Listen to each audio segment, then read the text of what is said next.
Good morning, everybody. Today's our lesson is section number 1.6 Into the Wild. The lesson is about the wildlife and the bird sanctuary may be there, or about the about the national parks which are in India, and that we have to discuss. So first of all, we have to discuss about the icebreakers. Narrate in your class any of the incident of your life when you were extremely terrified or awestruck. Now, the meaning of this sentence is that suppose if you have any terrified experience in your life that you have to describe here. Means terrified किंवा भीतीदायक एखादा अनुभव आपल्याला कधी येत असतो. Suppose you are alone at home. तुम्ही कुठेतरी फिरायला गेलेला आहात. यू आर अलोन आणि if you lost your way. समजा तुम्ही जंगलात फिरायला गेलेला आहात with your friends and only few persons are there. तुम्ही सगळे नवीन आहात आणि सगळ्यांनी वेगवेगळे मार्ग अवलंबले तिथे आणि सगळ्यांचा एक म्हणजे रस्ता चुकलेला आहे. At that time terrified experience you will get there, and some other things may be there. If you are alone in unknown city and you lose your way and it is a night time, no one is there with you at that time also, that may be also we can say the terrified experience. त्याला सुद्धा आपण म्हणू शकतो की भीतीदायक अनुभव. Now one of the table is given here. Complete the given table regarding the factors, situations, reasons why you sometimes get scared, chakred, and the factors that add to it give possible solution. एखादा प्रसंग असेल किंवा एखादा म्हणजे प्रसंग तुमच्याशी घडला असेल तर फॅक्टर का घडला असेल त्याच्यावर सोल्युशन काय असेल ते याच्याबद्दल एक इथे टेबल दिलेला आहे. पहिल्या याच्यामध्ये रिझन दिलेला आहे and one is given for us. एक आपल्याला दिलेला आहे reason. While discussing about a strange creatures, एखादा स्ट्रेंज क्रिएचर असेल त्याच्याबद्दल जर काहीतरी आपल्याला माहिती सांगितली जात असेल, factor which are to it at midnight. कधी? सिच्युएशन म्हणजे कोणत्या सिच्युएशन मध्ये? Night time in the absence of your parents. आणि अचानक तुम्हाला आठवण आलेली आहे की काहीतरी स्ट्रेंज क्रिएचर आहे घरी, म्हणजे घरात आलेला आहे आणि इट इज मिडनाईट और night time and in the absence of your parents. घरी आई वडील नसतील तर तेव्हा आपल्याला भीती वाटू शकते. त्याच्यासाठी सोल्युशन काय? Awards discussion stories as their best. Suppose असे आठवलं तुम्हाला किंवा एखादा बुक तुम्ही वाचत आहात. सपोज युअर वॉचिंग टेलिव्हिजन, तुम्ही टीव्ही बघत आहात, एखादा हॉरर सिरियल असेल किंवा हॉरर मूवी तुम्ही बघताय आणि it is a night time आणि in the absence of your parents आणि आई वडील घरी नाहीत तेव्हा तुम्हाला भीती वाटू शकते. तर तिथे सोल्युशन काय? Awards discussion stories is there baseless. म्हणजे इथे आपण काय म्हणू शकतो? Avoid to watch that kind of TV serials और मूवीज और the horror movies. That is we can say solution. त्यासाठी सोल्युशन हे असू शकतं. आता पुढचं दुसरे आपल्याला फॅक्टर सिलेक्ट करायचे त्याच्यातून आपल्याला भीती कधी वाटते त्याचं. आता जस्ट बिफोर एक्झाम, काही यांना कधी भीती वाटत असते जस्ट बिफोर एक्झाम. आता पेपर सुरू होणार आहे त्याच्या आधी. Y? If I have not prepared for it. समजा मी अभ्यास केलेलाच नसेल, अभ्यास कंप्लीट झाला नसेल, अभ्यास योग्य झाला नसेल तर तेव्हा मात्र मला बिफोर द एक्झाम मला भीती वाटेल. आणि ज्याने तयारी केली असेल त्याला भीती वाटणार नाही. आणि यासाठी सोल्युशन काय असणार आहे? I have to plan for it. मला त्या एक्झाम साठी तयारीची नियोजन म्हणजे करावं लागेल. नियोजन केलेलं असेल आणि नियोजन करून जर अभ्यास केलेला असेल तर जस्ट बिफोर एक्झाम मला भीती वाटणार नाही. तर solution before it you have to plan for that. Now next, thought of drowning. मला जर समजा बुडून जसं पाण्याची भीती मला कधी वाटणार आहे? जेव्हा मला पोहता येत नसेल तेव्हा. आणि तो suppose I am travelling in a boat. जेव्हा मी बोट मध्ये ट्रॅव्हल करत असतो किंवा आपण बोट मध्ये ट्रॅव्हलिंग करत असून आपल्याला पोहणं येत नसेल तर आपल्या मनात काय विचार असेल? जर समजा ही बोट जर बुडाली पाण्यामध्ये तर मी सुद्धा त्याच्यासोबत बुडून जाईल, असा ही भीती आपल्या मनामध्ये निर्माण होऊ शकते. त्याच्यासाठी सोल्युशन काय असणार आहे? Learn swimming. स्विमिंग शिकवलं पाहिजे. That is solution for that. So here in this table we have discussed about the reasons, factor which add to it and solution. Now next, Given below are various activities which you can pursue as your hobby, passion or a profession. Complete the table. A table is given. एक table आपल्याला दिलेला आहे. हा table कशाबद्दल दिलेला आहे? You have to select pursue मध्ये तुम्ही काय करू शकता? हॉबी, तुमचा छंद असेल, पॅशन असेल, तुमची आवड असेल, किंवा प्रोफेशन त्याच्यात करू शकतात. असा एक टेबल दिलेला आहे. Suppose painting this subject is given here. Painting आपला हॉबी सुद्धा असू शकतो. It may be our passion also and profession also. Painting करून आपण एक चांगला आर्टिस्ट होऊ शकतो, पेंटर होऊ शकतो. सो प्रोफेशन इज ऑल्सो द्या. रिझन काय म्हटलंय? I can express my self well through the strokes of brush. म्हणजे ब्रशने पेंटिंग करून मी माझे विचार एक्सप्रेस करू शकतो. I can express my thoughts. That is a reason, challenge and both. So here, when you take the example of painting, it may be hobby also, passion also, and profession also. Now, next example about the traveling. Now, when you traveling चे उदाहरण जर घेतलं, it may be hobby also. एखाद्याचा छंद असू शकतो, एखाद्याचे passion असू शकते, आणि profession सुद्धा. Profession कशा दृष्टीने आपण सांगू शकतो? If you travel, then by having a traveling experience, you can guide, tourist guide. You can be tourist guide. आपण tourist guide होऊ शकतो, and you have lot of experience while you visit the place like Matheran, Mahabaleshwar of Maharashtra, very famous places. माथेरानला गेल्यानंतर किंवा महाबळेश्वरला गेल्यानंतर आपल्याला तिथे गाईड असतात, ते भरपूर पैसे कमवत असतात. So it is a profession also. ते एक प्रोफेशन सुद्धा असू शकतं. आणि काही लोक तिथं अशी असतात की they are irritated, uneducated, but still they are using different languages, and they use different languages or they speak different languages very fluently. न शिकलेला व्यक्ती सुद्धा तिथे वेगवेगळ्या भाषा फ्लुएंटली बोलतो. जो गाईड असतो तो का? ड्यू टू एक्सपिरियन्स, वेगवेगळा अनुभव आलेला असतो आणि त्या अनुभवामुळे तो शिकत असतो. तर तसं इथं प्रोफेशन सुद्धा त्याच्यात आपण करू शकतो. नाव हियर वाईल्ड लाईफ फोटोग्राफी. आता वाईल्ड लाईफ फोटोग्राफी जो आहे तो त्या हॉबी असू शकतो एखाद्याचा. someone's hobby is also there, passion is also there, but here when you take the example of profession, profession चं उदाहरण घेत असता इथं काय म्हटलेलं आहे? In the age of computer limited professional scope. याला स्कोप कमी असणार आहे. कारण का?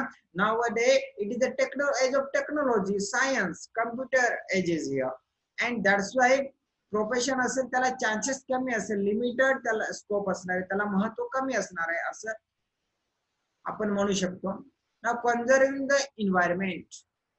इथे सुद्धा एखाद्याचं एन्व्हायरमेंटचं राखण करणं या एक हॉबी असू शकतो, एन्व्हायरमेंट मध्ये करणं, किंवा पॅशन असू शकते. परंतु याच्यात प्रोफेशन जर उदाहरण घेतलं, इट विल बी चॅलेंजिंग. हे आपल्यासाठी काय असणार? एक प्रकारचं चॅलेंज असणार आहे. It will be difficult for अस.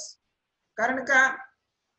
आपण जर बघितलं, to conserve the environment you have to pay more attention there. आता आपल्याला जगाच्या दृष्टिकोनातून विचार जर केला, no one is paying attention to environment. Environment कडे लोक खूप कमी लक्ष देतात. That's why everywhere you can see pollution is there, and ozone layer is decreasing day by day. Ozone layer आहे तो कमी कमी होत जातोय, आणि त्यामुळे sometime in the hot season we face many difficulties, आणि उष्माघात सारखे आजार आपल्याला येताना दिसत असतात त्या ओझोन लेअरचा थर कमी होत असल्यामुळे. And due to avoiding of environment कडे लक्ष न दिल्यामुळे या गोष्टी घडत आहेत.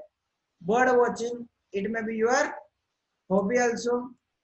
आपला हॉबी असू शकतो पक्षी बघणं, किंवा पॅशन असू शकतं. परंतु याच्यामध्ये आपल्याला प्रोफेशन आपल्याला करता येणार नाही. It is good experience. हा एक चांगला अनुभव असू शकतो आपल्याला, किंवा आपण हे म्हणू शकतो याच्यामध्ये की bird looking is a good hobby, किंवा पॅशन पण असू शकते. आपल्याला आवड असेल, इंटरेस्ट असते, परंतु त्याच्यामध्ये आपल्याला करिअर करता येईलच असं नाही. Next. Now here match the following wildlife sanctuaries with their location. इथं वाईल्ड लाईफ सँक्च्युरीज दिलेले आहेत आणि लोकेशन कोणत्या राज्यामध्ये आहेत ते दिलेलं आहे. Bandipur national park, it is in Karnataka. Bandipur national park, it is in Karnataka, and it is famous for tiger and elephant. आणि टायगर आणि एलिफंट साठी फेमस आहे. and if you take the example of this Bandipur National Park, it is the second highest population of tiger in India. भारतामध्ये वाघांचं प्रमाणात 2 नंबरला असलेला Bandipur national park आहे. It is in Karnataka. वाघ आणि हत्ती ना मोस्टली आपण कोणतंही सँक्च्युरी म्हटलं, वाईल्ड लाईफ सँक्च्युरी किंवा वाईल्ड सँक्च्युरी, तर तिथे वेगवेगळे प्राणी असणारच आहे, परंतु काही स्पेसिफिक प्राण्यांसाठी किंवा पक्षीसाठी हे सँक्च्युरीज फेमस असतात. तसं हे कशासाठी फेमस आहे? Tiger and elephant. Now next, Kaziranga national park. It is in Assam. हे कुठं आहे? आसाम मध्ये आहे. And it is famous for rhinoceros, ज्याला आपण गेंडा म्हणतो, त्याच्यासाठी हे काझीरंगा नॅशनल पार्क फेमस आहे. Now next, Jim Corbett national park. It is in Uttarakhand. हे कुठं आहे? उत्तराखंड आहे. हे सुद्धा टायगर साठी फेमस आहे. काझीरंगा रायनोसॉरस साठी. तसं जिम कॉर्बेट हे कशासाठी फेमस आहे? It is famous for tiger and it is special for Bengal tiger. जो बेंगॉल टायगर आपण म्हणतो तर त्याच्यासाठी हे पार्क फेमस आहे, नॅशनल पार्क फेमस आहे. Now next park, Ranthambore national park. It is in Rajasthan. हे कुठं आहे? राजस्थान मध्ये आहे. आणि हे कशासाठी फेमस आहे? It is also famous for tiger. आता every sanctuary famous for tiger असं म्हटलंय मी, तरी सुद्धा वेगळे दुसरे प्राणी सुद्धा असतात, परंतु काही स्पेसिफिक यांच्यासाठी ते फेमस असतात. So Ranthambore national park, it is in Rajasthan. Now here it is also famous for tiger. Next, Kanha National Park. It is in MP. हे कुठं आहे? मध्य प्रदेश मध्ये. आता इथं याचं जर उदाहरण घेतलं तर तिथं टायगर आहे, इंडियन लेपर्ड आहे, त्याच्यानंतर स्लोथ बियर आहे, मंकी आहे, यांच्यासाठी हे फेमस आहे. आणि दुसरं उदाहरण जर घेतलं आपण तर जंगल बुक जे रुडियार्ड किपलिंग नावाचा रायटरने लिहिलेलं आहे, त्याच्यामध्ये जसं उल्लेख केलेला आहे तर त्याप्रमाणे याचं नियोजन करण्यात आलेलं आहे किंवा त्याच्या बेसवर हे कान्हा हे नॅशनल पार्क तयार करण्यात आहे. It is in MP. It is famous for tiger and other animals also. Now we are the writer of this lesson किंवा ज्यांच्यातून ही स्टोरी घेण्यात आलेली आहे, इनटू द वाइल्ड, तर ते व्यक्ती कोण आहेत? किरण Purandare, one of the famous wildlife expert is here. Now we have to discuss about the introduction of this person. Now this excerpt म्हणजे हा जो पॅराग्राफ आहे किंवा हा जो लेसन आहे आपल्याला, हा एक फेमस पुस्तक आहे, त्या पुस्तकातून लिहिलेला आहे आणि तो पुरंदरे यांनी लिहिलेला आहे. Now let us C, Kiran Purandare, born 1961. After BCom, he studied environmental study at Jordan Hill College of Education in Scotland. त्यांनी शिक्षण कुठे कंप्लीट केलेलं आहे? Jordan hill in Scotland. म्हणजे Jordan hill college of education in Scotland मध्ये त्यांनी आपला BCom complete केल्यानंतर एन्व्हायरमेंटल स्टडी केलेला आहे, त्यांनी पर्यावरणाचा अभ्यास केलेला आहे. There are only few person who are ready to study एन्व्हायरमेंटचा. आता now you can take the example of our own life. आपल्या स्वतःच्या जीवनाचं जर उदाहरण घेतलं, I think whenever you're completing your project on environment that is compulsory subject for everyone nowadays. प्रत्येकासाठी आता एन्व्हायरमेंट जो आहे हा कंपल्सरी सब्जेक्ट केलेला आहे, तरी सुद्धा त्याच्यावर आपण प्रोजेक्ट कसं करतो? By copying each other. एकमेकांचं कॉपी करून करतो. आपण स्वतः एन्व्हायरमेंटची स्टडी करत नाही, परंतु environmental study that is very important nowadays to live a life और to make our life better. आपलं लाईफ बेटर करण्यासाठी एन्व्हायरमेंटचा अभ्यास आता आवश्यक आहे. He is recipient of साहित्य पुरस्कार, पुणे's Bhai Madhav Bagal Award and Best Literature Award given by Cultural Department of Maharashtra State for his Sakha Nagzira. He is one of the famous writing. त्याचं खूप फेमस रायटिंग कोणतं आहे? सखा नागझिरा. आणि त्याच्यासाठी त्यांना एक लिटरेचर अवॉर्ड जो असतो कल्चरल डिपार्टमेंट ऑफ महाराष्ट्राने त्यांना दिलेला आहे. He 400 days inside Nagzira and nearby forest area for this award winning book. आणि हे अवॉर्ड विनिंग बुक त्यांनी किती दिवस लागले? 400 days spent in wildlife in a forest. जंगलामध्ये त्यांनी किती दिवस काढलेले आहेत? 400 days. and he observed many birds and animals. त्यांनी बर्ड्स आणि एनिमल्स त्यांनी ऑब्झर्वेशन केलं आणि त्याच्यावर त्यांनी बुक लिहिलेले आहे. अवॉर्ड विनिंग बुक साठी त्यांना अवॉर्ड देण्यात आलेला आहे. It is given by cultural department of Maharashtra state and that is for Sakha Nagzira, that book. And this excerpt has been taken from same, आणि या पुस्तकातून हा पूर्ण लेसन आपल्याला घेण्यात आलेला आहे. He is a wildlife expert. He is one of the expert. खूप expert आहे ते, wildlife expert आहे. This excerpt has been taken from this book. Which book? Sakha Nagzira. And here this person Kiran Purandare is very famous and wildlife expert, a bird watcher and a writer and honorary wildlife warden in Maharashtra. म्हणजे पक्ष्यांचं राखण करायचे असेल, त्यांची भाषा कशी समजून घ्यायची असेल, त्यांचे वेगवेगळे आवाज कसे काढायचे हे सुद्धा यांना सगळं माहिती होतं. Due to his own experience 400 days he spent in the forest. जे 400 दिवस त्यांनी फॉरेस्ट मध्ये काढलेले, यांच्यामुळे ते एवढे एक्सपर्ट झाले की वेगवेगळ्या पक्ष्यांचे सुद्धा आवाज काढतात. And if you want to get more information about Kiran Purandare, you can go to YouTube or Google. Google वर गेल्यानंतर किंवा YouTube ला गेल्यानंतर त्यांचा स्वतःचा एक्सपिरियन्स स्वतःच्या शब्दाने जर आपण ऐकला तर definitely you will get more and more information about this person. He is also the founder of Nisarga Wealth Organization. Nisarga Wealth Organization चे ते काय आहेत? संस्थापक आहे, फाउंडर मेंबर आहेत. Which work for nature conservation and community work around the Nagzira. Nagzira जे गाव आहे त्याच्या एरियामध्ये निसर्गाची राखण, आपला निसर्ग कसा आपण प्रोटेक्ट करू शकतो किंवा निसर्गाला कसा आपल्याला वाजवता येईल, कन्झर्वेट करता येईल किंवा त्याची राखण कशी किंवा त्याच्यामध्ये आपल्याला ग्रो कसा करता येईल अजून बेटर दृष्टीने, तर त्याच्याबद्दल ते विचार जास्त करतात आणि त्याच्याबद्दल ते काम करत असतात. A tiger reserve in Bhandara in Gondia district. आणि हिअर जे कन्झर्वेशन करायचं ठरवलंय ते कोणता एरिया त्यांनी सांगितलेला आहे? Bhandara district and Gondia. गोंदिया आणि भंडारा डिस्ट्रिक्ट मध्ये त्यांनी निसर्ग संवर्धनासाठी काम करायला सुरुवात केलेली आहे. आणि हे कुठं आहे? नवेगाव नावाचं ठिकाण आहे. त्या ठिकाणी त्यांनी सखा नागझिरा हे गाव कुठं आहे? नवेगावच्या ठिकाणी आहे. आणि त्या ठिकाणी त्यांनी काय केलेलं आहे? Nature conservative community work around Nagzira. Nature conservative मध्ये काय?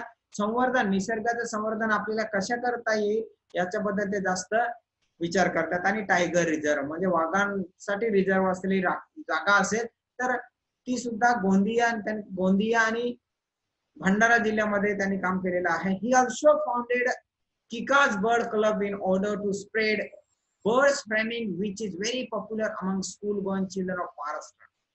किका बर्ड क्लब त्यांनी स्थापन केलेला आहे आणि तिथे वेगवेगळे पक्षी आहेत ते पाळतायत ते. आणि शाळकरी मुलं असतील किंवा कोणी ते पक्षी तिथे बघायला गेल्यानंतर त्यांना खूप चांगला आनंद मिळत असतो. And so he has spread Kika bird club here and he spread many bird there. And his opinion is to grow wildlife और टू ग्रो बर्ड्स. बर्ड्स असे ते वाढले पाहिजे किंवा जे नॅशनल आपले बर्ड असतील किंवा नॅशनल वाईल्ड एनिमल असतील ते सुद्धा आपले वाढले पाहिजे, त्यांची संख्या वाढली पाहिजे असं त्यांचे विचार आहे. त्याच्यामध्ये या लेसन मध्ये आपल्याला 2 पार्ट्स दिलेले आहेत. सो फर्स्ट पार्ट मध्ये काय ते बघूया आता. Part 1. As the name suggests, the excerpt is an amazing experience of writer where Kiran Purandare, the solitary traveler in completely lost in jungle of Umbarzara. आता उंबरझरा जे जंगल जे आहे तिथं completely lost is way when he entered the forest. Forest मध्ये गेल्यानंतर completely त्यांनी त्यांचा रस्ता चुकलेला आहे. And that experience he right here in the first part of our lesson.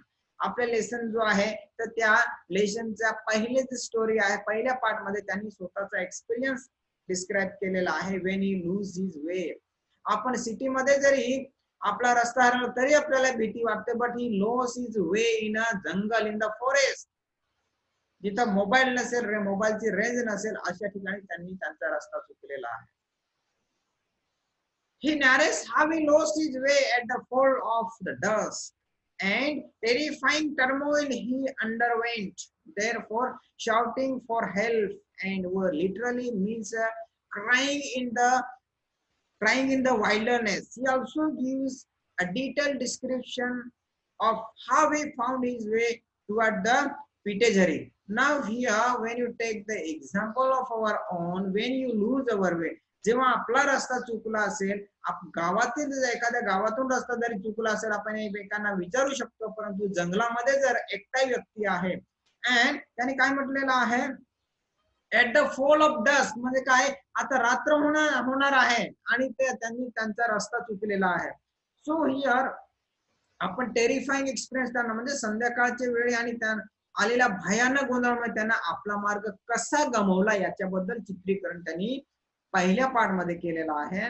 मदतीसाठी कोणाला आवडू शकत नाही, आणि वाळवण म्हणजे मदतीसाठी जर त्यांनी एखाद्याला विचारलं तर क्राईंग इन द वाइल्डरनेस, म्हणजे काय, एखाद्या वाळवंटामध्ये एखाद्याची मदत घेणे, असा त्याचा अर्थ आपण सांगू शकतो. त्यामुळे त्यांनी म्हणजे वाळवण्यात रडत बसले तर तिथं कोण बघायला येणार आहे, असंच त्यांची अवस्था त्या फॉरेस्ट मध्ये होती. When he lose his way. He also gives the detailed description of how he found his way toward the Pitejari.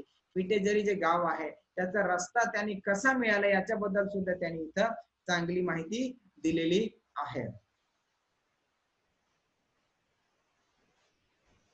Now second part मध्ये काय असणार आहे, this part has been extracted from Sea and Traveler magazine published by the Land Rover India. Land Rover India जे magazine आहे famous, land rover ने famous केलेले एक magazine आहे, तर त्या मॅगझिन मधून दुसरा पार्ट घेण्यात आलेला आहे.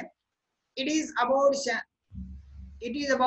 Shenzhen, known for his wildlife photograph, and it briefs us about his entry into this world of wildlife photography, the insight that he received during the journey regarding the loss of habitat of those heroes of the jungle, and the genuine effort that he took by establishing BCRTI for the conservation of forest by educating the local rural folk and providing them with a sound, reliable source of income. Now here in the second part, how we enter the wildlife or wildlife photography. त्यांनी wild photography मध्ये आपल्याला म्हणजे त्यांनी कसा interest घेतला की कसं त्यांनी एंट्री केली याच्याबद्दल दुसऱ्या पार्ट मध्ये आपल्याला एक्सपिरियन्स त्यांनी डिस्क्राईब केलेला आहे. आणि वन्य जीवनाचे चित्रीकरण किंवा छायाचित्र या जगात त्याने प्रवेश केल्याबद्दल जंगलातील त्या नायकाचा अधिवास गमावण्याच्या किंवा जंगलातील संवर्धनासाठी जी स्थापना केली, कसे स्थापना केली, BCRTI ची स्थापना केलेली आहे. त्यासाठी स्थापन केलेली आहे ती जंगलाच्या संवर्धनासाठी स्थापन केलेली आहे. आणि त्याने घेतलेल्या खऱ्या प्रयत्नाविषयी या प्रवासात त्याला प्राप्त झालेली अत्यंत दृष्टी यात आपल्याला माहिती देत असते. म्हणजे कोणती माहिती, कन्झर्वेशन ऑफ फॉरेस्ट, म्हणजे जंगलाचं संवर्धन करणं आणि ते कसं करता येईल याच्याबद्दल सुद्धा त्यांनी अनुभव इथे व्यक्त केलेला आहे. किंवा स्थानिक लोक जे आहेत तिथली ज्या एरियामध्ये राहतात तर त्या स्थानिक लोकांची मदत घेऊन आपण कसं करू शकतो बुवा, यानी ती माहिती सुद्धा इथे दिलेली आहे. स्थानिक ग्रामीण लोकांचे शिक्षण देऊन त्यांना उत्पन्न याच्यातून कसं मिळेल याचं सुद्धा त्यांनी माहिती दिलेली आहे. हा सगळा अभ्यास करून त्यांनी इथे व्यक्त केलेला आहे. आपण जर समजा